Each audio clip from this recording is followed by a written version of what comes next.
Congress last week got back from their time in district in August, and quite a bit happened on the immigration front since then. Some good news, some bad news, but it's important to address what Congress has yet to do. I do want to point out the good news. So far this year, we have built or rehabbed 66 miles of the wall on the southern border, and we are on track to do another 390 miles, I don't know if I said miles, 390 miles by the end of 2020.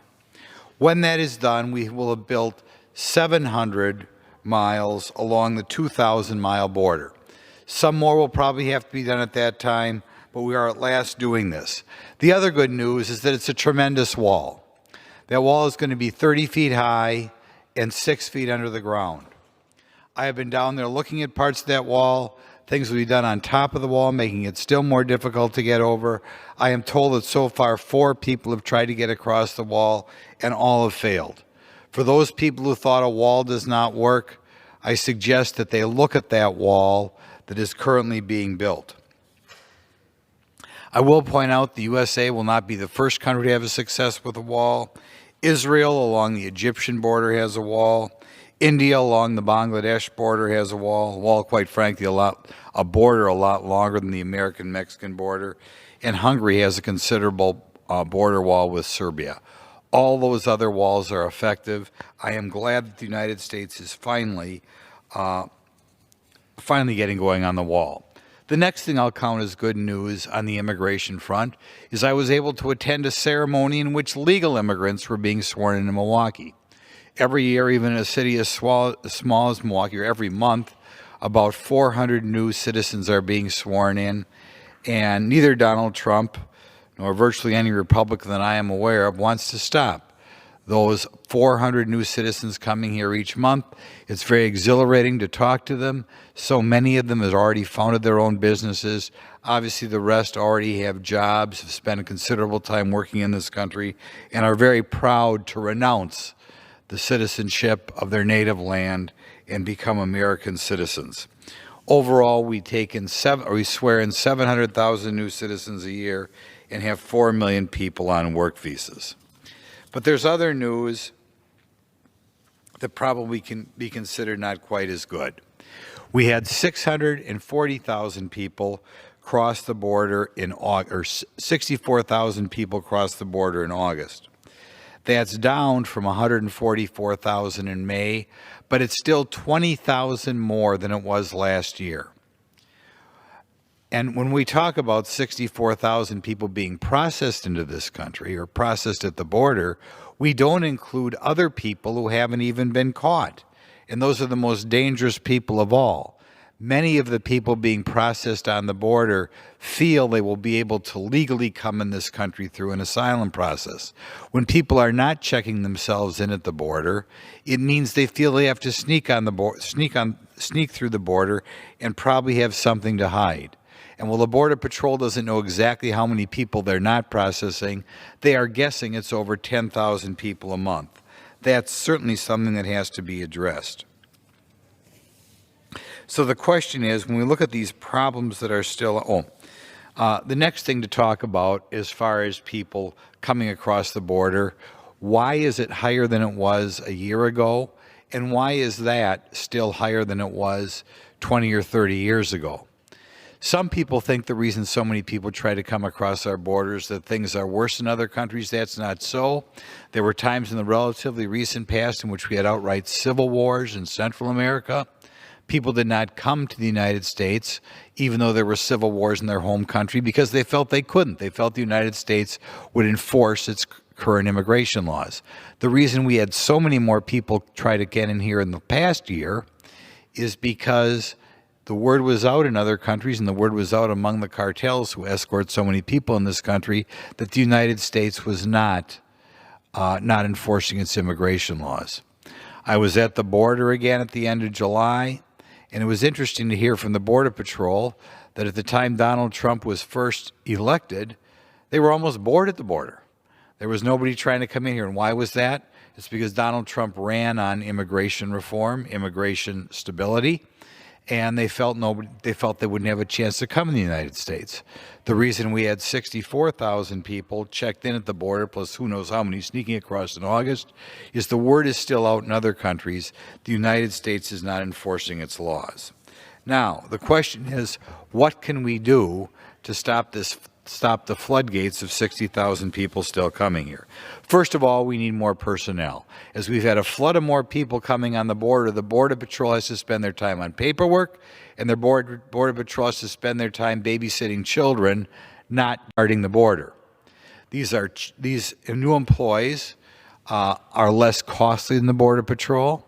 I respect the Border Patrol so much after being down there 3 times. Can you imagine being in the middle of the night, maybe finding 50 people and having to, in essence, arrest them yourselves and escort them back to the border?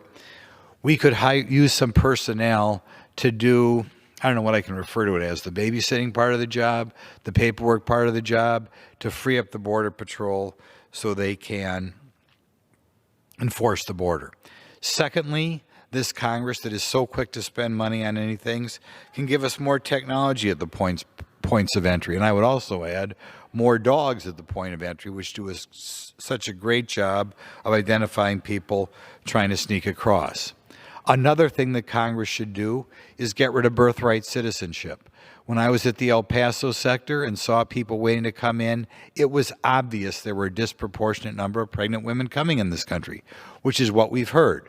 People 6, 7 months pregnant, whether they fly in from Asia, cross the southern border, they come here because the United States is one of only 2 of the, I believe, the 40th wealthiest countries in the world to have birthright citizenship.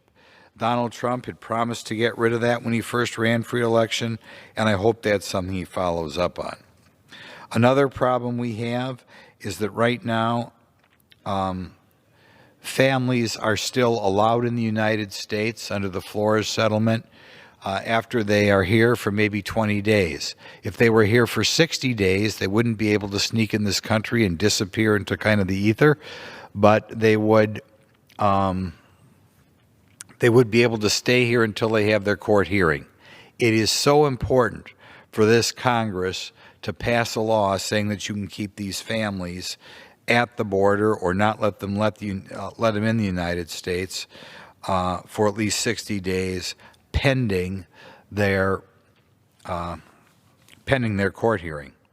While I talk about families at the border, I want to make some other observations that the Border Patrol gave me.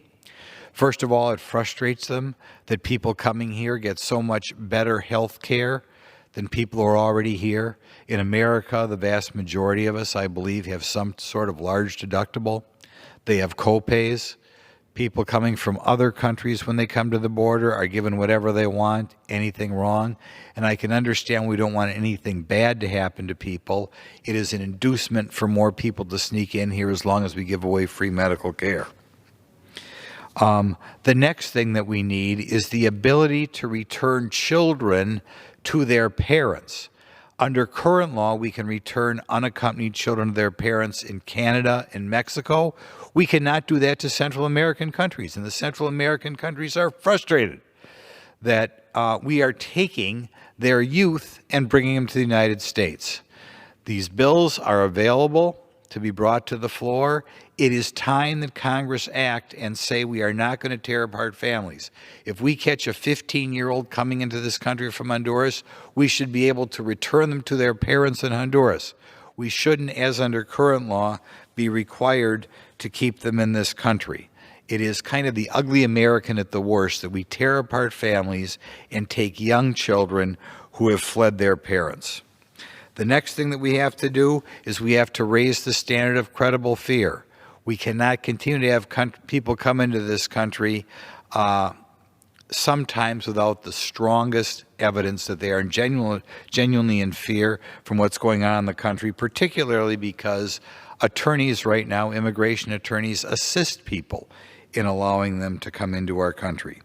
We need more money for ICE to remove illegal immigrants, particularly illegal immigrants who are criminals. Donald Trump must be allowed to continue on his plan of not letting people in this country if they're probably going to wind up on public assistance or welfare. that would be a disaster for their country. But if we do these things, I think we can finally secure our border. But again, Donald Trump has done a lot on his own. He's reassigned money that was originally going to the Department of Defense. He's tried to change the way we deal with asylum. Congress has to step up with President Trump and do something. Hire more personnel at the border, more technology at the border, get rid of the birthright citizenship, change the law so we can keep people at the border for 60 days, return children, particularly unaccompanied children, to their parents when they try to sneak in here. Change the standard of credible fear, and then we will go the rest of the way towards having a good immigration system.